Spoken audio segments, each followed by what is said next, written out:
राम राज्य ये कोई धार्मिक व्यवस्था नहीं है।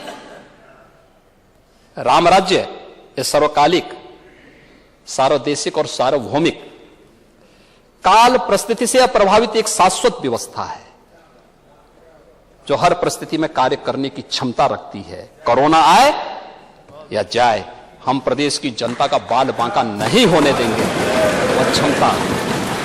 और मुझे लगता है उस परिस्थिति के लिए हमें तैयार होना होगा। आप इसको कहते हैं कि इसके लिए हम पे लेवल लगता है, हम राष्ट्रवादी हैं। और ठीक है, हमें गर्व की अनुभूति होती है जब हम पे राष्ट्रवादी होने का आरोप लगाया जाता है।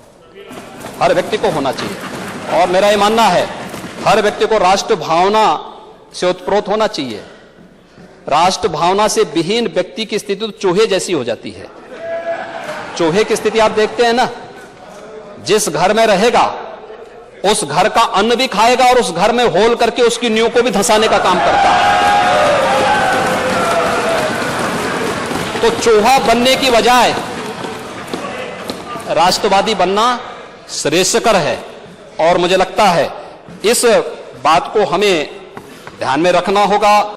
गंगा एक्सप्रेसवे, आपने गंगा एक्सप्रेसवे में खन्ना जी को भी कटघरे में खड़ा किया। कम से कम खन्ना जी की वरिष्ठता का ही ध्यान रखे होते। आप नारा लगा रहे थे एक दिन की फर्रुखाबादी चूसे गन्ना और एक्सप्रेसवे ले गए खन्ना। मुझे लगता है कि खन्ना जी ने विकास के कार्यक्रम को अपने यहां मॉडल दिया, लेकिन साथ साथ फर्रुखाबाद को भी हम लोग लिंक वे के साथ जोड़ रहे हैं। फर्रुखाबाद को भी गंगा एक्सप्रेसवे और हम लोग फिर दूसरी एक्सप्रेसवे के साथ जोड़ करके संकिसा जैसे स्थानों के भी बेहतर उन्नयन के लिए, उसके विकास के लिए भी सरकार कार्य कर रही है। कम से कम आप लोगों को इससे बचना चाहिए भी, वरिष्ठों का सम्मान होना चाहिए। अवधेश प्रसाद जी हमारे वरिष्ठ सदस्य हैं, हम लोग उनका सम्मान करते हैं। खन्ना जी वरिष्ठ सदस्य हैं, हमें उनका सम्मान करना चाहिए, वरिष्ठतम सदस्यों में से हैं, हमें उनका सम्मान करना चाहिए। क्योंकि ये वरिष्ठता देखिए अनुभव पर आधारित होती है, और मैं तो चाहूंगा कि वरिष्ठता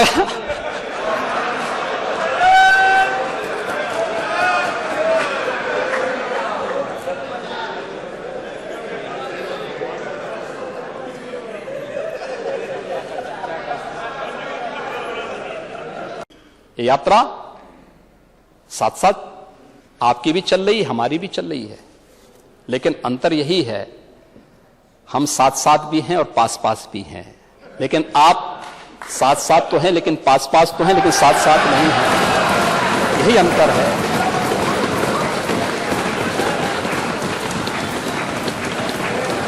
हम में और आप में यही अंतर है। हम पास पास भी हैं और साथ साथ भी हैं। इसमें से बहुत सारे सदस्यों की आप जाति नहीं बता सकते, लेकिन आप पास पास होते हुए भी साथ साथ नहीं हैं, और यही आपकी सबसे बड़ी विफलता है। राज्यपाल जी के भाषण का अगर आप सम्मान किए होते, मुझे लगता है बहुत अच्छा होता। आपने यद्यपि अपने भाषण में कहा, इस बार का उल्लेख किया कि राज्यपाल जी का हमने विरोध नहीं किया। राज्यपाल जी का आपने विरोध नहीं किया, लेकिन आपके माननीय सदस्य नारेबाजी जो कर रहे थे, राज्यपाल गो बैक के नारे लगाए जा रहे थे, आपके समर्थन में नारे लगाए जा रहे थे। ये कोई मंच नहीं था। देखिए, हमें चौका और चौराहे की बात को याद करना होगा। इस सदन में क्या बात होनी चाहिए और चौराहे पे क्या बात होनी चाहिए, दोनों में अंतर होना चाहिए। ये मंच व्यक्तिगत आरोप प्रत्यारोप का मंच नहीं हो सकता है, व्यक्तिगत आक्षेप का मंच नहीं हो सकता है। सम्मान अगर आपका है तो इस पक्ष का भी सम्मान है।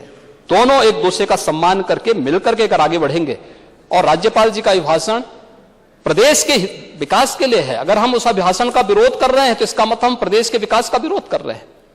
हम प्रदेश के विकास के बैरियर बनना चाहते हैं। प्रदेश की जनता क्या हमें इसको देख नहीं रही है? और मुझे लगता है जनप्रतिनिधि के रूप में हम लोग अगर इन भावनाओं को एक साथ देख सकें बहुत अच्छा होगा।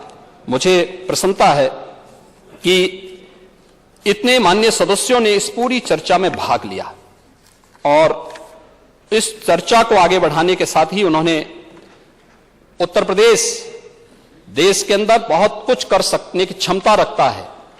देखिए, इतने रोचक बातें आई हैं, माननीय सदस्य ने हर एक ने कुछ ना कुछ नया कहा है और जो नया कहा है उन सब पर सरकार अवश्य विचार करेगी।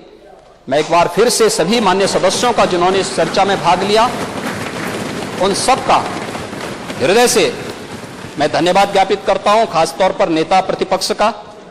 नेता प्रतिपक्ष के साथ ही हमारे जो अन्य दलीय नेता हैं, राष्ट्रीय Lokdal, सहयोगदेव Rajbhar party, Congress party, Bahujan Samaj party, Jansatta party और हमारे सहयोगी दल निषाद राज पार्टी के साथ ही अपना दल है और अन्य जितने भी हमारे माननीय सदस्य हैं, उन सभी ने जिसने भी चर्चा में भाग लिया उन सबको मैं हृदय से धन्यवाद